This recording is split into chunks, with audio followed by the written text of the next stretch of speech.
திறக்கப்படாத கதவுகளுக்கு பின்னாடி இருக்கக்கூடிய மர்மங்கள்ல முதல் இடத்துல இருக்கிறது திருவனந்தபுர பத்மநாப சுவாமி கோவில் தான். திறக்கப்பட்ட கதவுகளுக்கு பின்னாடி இருந்த ஆபரணங்களுக்கு யார் சொந்தக்காரர்? யார் இவ்வளோ நகைகளை அங்க வச்சது? திறக்கப்படாத கதவுக்கு பின்னாடி இருக்கக்கூடிய சாபம் என்ன தெரிஞ்சுக்கலாம் இன்னைக்கு கண்ணம்மா டைரியில.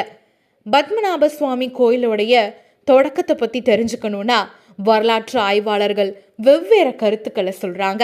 பத்மநாப சுவாமி கோயிலுடைய ஆலயம் 8ஆம் நூற்றாண்டுல கட்டப்பட்டது அப்படின்னும், கட்டிடக்கலை அமைப்பை பார்க்கும் பொழுது 18ஆம் நூற்றாண்டுல திருவிதாங்கூர் மகாராஜா மார்த்தாண்டவர்மனால கட்டப்பட்டது அப்படின்னும் பல சான்றுகள் இருக்கு. திருவிதாங்கூர் அரசு குடும்பத்தினர் தான் இப்போ ஒரு ட்ரஸ்ட் உருவாக்கி அதன் மூலமா ஆலயத்தை நிர்வகிச்சிட்டும் வராங்க. மர்மத்துக்கு பெயர் பெற்ற பத்மநாப சுவாமி கோவில் ஆலயத்துல 6 பெட்டகங்கள் இருக்கு. அதாவது 6 ரகசியங்கள். இந்த ரகசிய அறைகள் எல்லாமே சாபம் பெற்றது அப்படின்னு பல கதைகள் இருக்கு. இந்த சாபம் பெற்ற கதவுகளை யாராலையும் திறக்க முடியாது. திறந்தா பலவிதமான கெட்ட சகுனங்கள் ஆரம்பிக்கும் அப்படின்னு கதைகள் பேசப்பட்டிருந்துச்சு. ஆனா பல வருடங்களுக்கு முன்னாடி ஓய்வு பெற்ற IPS அதிகாரியான சுந்தரராஜன் சுப்ரீம் கோர்ட்டுக்கு முறையீடு செஞ்ச பிறகு சுப்ரீம் கோர்ட்டால மறுபடியும் அந்த கதவுகளை திறக்குவதற்கான வழிகள் பிறந்துச்சு.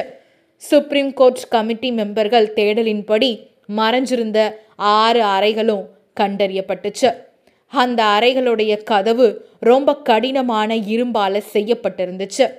திறப்பதற்கு ரொம்பவே கடினமாகவும் இருந்துச்சு. இந்த அறைகள் ஒவ்வொன்றும் ஆங்கில எழுத்துக்களின்படி A முதல் F வரை பெயரிடப்பட்டது.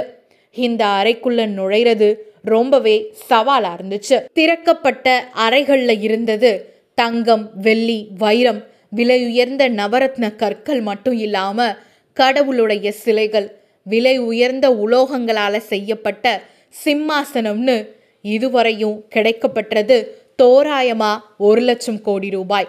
ஆனா இதுல வால்ட் பி அப்படிங்கிற பெட்டகம் மட்டும் திறக்க முடியல. யாராவது இந்த பெட்டகத்தை திறந்தா இல்ல முயற்சி செஞ்சா அவங்களுக்கு துரதிர்ஷ்டம் ஏற்பட்டு அசம்பாவிதம் ஏற்படும் அப்படின்னு நம்பப்பட்டுச்சு. 6 பெட்டகங்கள்ல 2ஆம் அறை தான் பத்மநாத சுவாமிக்கு ரொம்பவே நெருக்கமானது அப்படின்னு உள்ளூர் மக்களும் தெரிவிக்கிறாங்க. இந்த பெட்டகங்களை மந்திர சக்தி தான் பாதுகாக்குதோ அப்படின்னு நிரூபிக்கிற வகையில இந்த கோவிலோட மர்மத்தை கண்டறியணும்னு மனு கொடுத்த ஓய்வு பெற்ற அதிகாரி அறைகள் திறந்த சில நாட்கள்லேயே இறந்தும் போனாரு.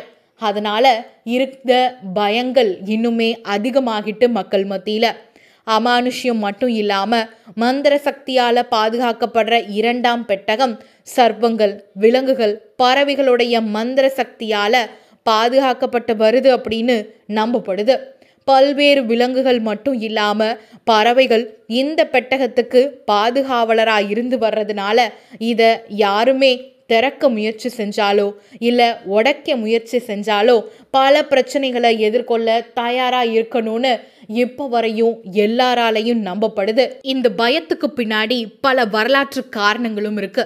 பல நூற்றாண்டுகளுக்கு முன்னாடி கோவிலுடைய நிர்வாகிகள் இதை திறக்க முயற்சி செஞ்சப்போ அச்சுறுத்தக்கூடிய அலையோட சத்தத்தையும் மர்மமான ஓசையையும் கேட்டிருக்காங்க. அதனால அவங்களுடைய முடிவை மாத்திக்கிட்டு திறக்காமலேயே விட்டாங்க.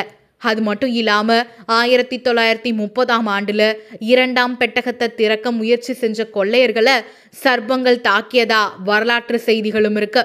பண்டைய காலத்துல இந்த அறைக்கு சித்தர்கள் மந்திரம் பூட்டி இருக்கிறதா சொல்லப்பட்டாலும் அது மட்டும் இல்லாம இந்த அறையை திறக்கவே முடியாதபடி நாக மந்திரம் கூறியிருக்கிறதாகவும் கூறப்படுது. கருட மந்திரத்தை மிக துல்லியமா சொல்லக்கூடிய ஒரு நபரால மட்டும்தான் இந்த கதவை திறக்க முடியும் அப்படின்னு நம்புறாங்க.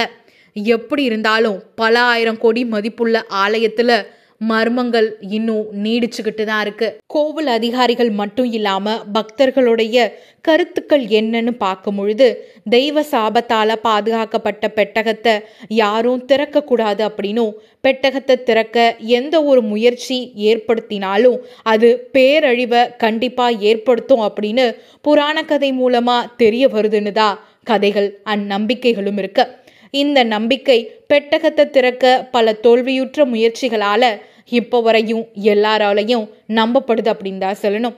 இந்த கோவிலுடைய மர்மத்துக்கு அடுத்து கடவுளான ஆனந்த பத்மநாப சுவாமியே மர்மத்தில் தான் மறைக்கப்பட்டிருக்கு. நேபாளத்திலிருந்து இறக்குமதி செய்யப்பட்ட 12,008 புனித கற்கள் குறிப்பிட்ட மூலிகை மட்டும் இல்லாம பொருட்களோட கலக்கப்பட்ட தனித்துவமான கலவையால இந்த சிலை உருவாக்கப்பட்டிருக்கு. இந்த சிலையோட அமைப்பு, அதோடைய உருவாக்கத்துல பயன்படுத்தப்பட்ட துல்லியமான நுட்பமும் இப்போ வரையும் ஒரு மர்மமாவே இருக்கு அப்படின்னே சொல்லலாம். பத்மநாத சுவாமி கோவில்ல திறக்கப்பட்ட அறைகள்ல இருந்து எடுக்கப்பட்ட பொக்கிஷங்கள் உண்மையாவே மன்னர் காலத்துல இந்த கோவிலுக்கு கொடுக்கப்பட்ட நிதி அப்படின்னு நம்ம ஒரு பக்கம் எடுத்துக்கிட்டாலும், இன்னொரு பக்கம் நன்கொடையை தாண்டி இந்த திறக்கப்படாத அறைக்கு பின்னாடி என்ன மர்மங்கள் இருக்கு, இதுக்கு பின்னாடியும் பொக்கிஷங்கள் தான் இருக்கா, இல்ல எல்லாரும் சொல்ற மாதிரி இந்த அறையை திறக்க முற்பட்டா நம்ம எல்லாருக்கும் பேரழிவு ஏற்படுமா, உண்மையாவே நாகங்கள் தான் இந்த கோயிலையும் இந்த அறையையும் பாதுகாக்குதா? இன்னும் நிறைய மர்மங்களும் அந்த கேள்விகளும் நமக்குள்ள எழுந்துட்டு தான் இருக்கு. இதை பத்தி நீங்க என்ன நினைக்கிறீங்க அப்படிங்கறத மறக்காம ஷேர் பண்ணிக்கோங்க. இந்த மாதிரி இன்னொரு இன்ட்ரெஸ்டிங்கான வீடியோல கண்ணம்மா டைரியில சந்திக்கலாம்.